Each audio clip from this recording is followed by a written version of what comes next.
Auteur d'un début de saison poussif, Angers espère profiter de la venue de Châteauroux pour enfin lancer sa saison. Depuis 1998, les Angevins ont battu à 12 reprises les Castelroussins.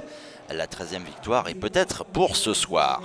Mais pour cela, il faudra se montrer entreprenant, l'attaque étant bien évidemment confiée au duo Kodjia-Camara, auteur de 4 buts à eux deux depuis le début de la saison.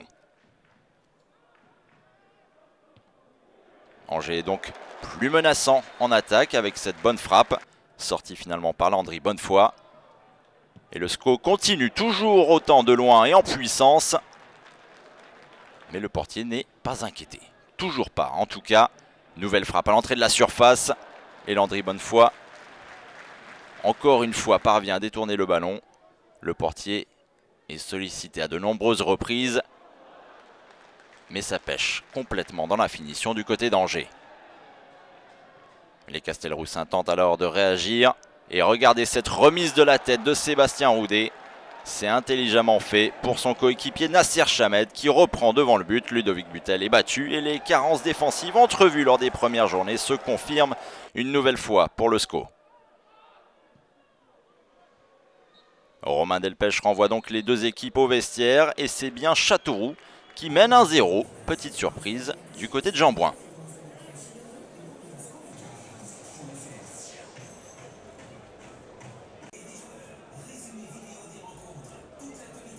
Les supporters espèrent il y a un but à rattraper en faveur d'Angers.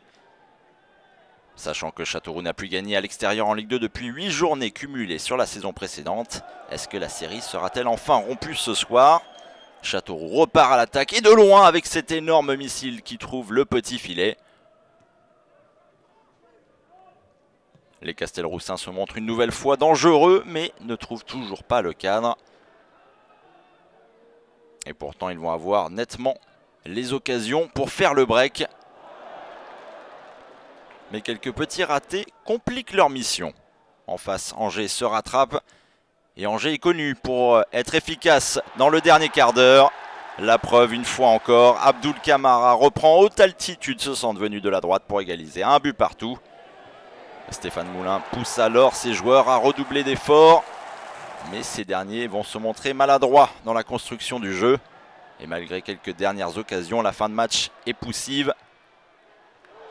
Et la rencontre se scelle finalement sur un match nul. Un but partout.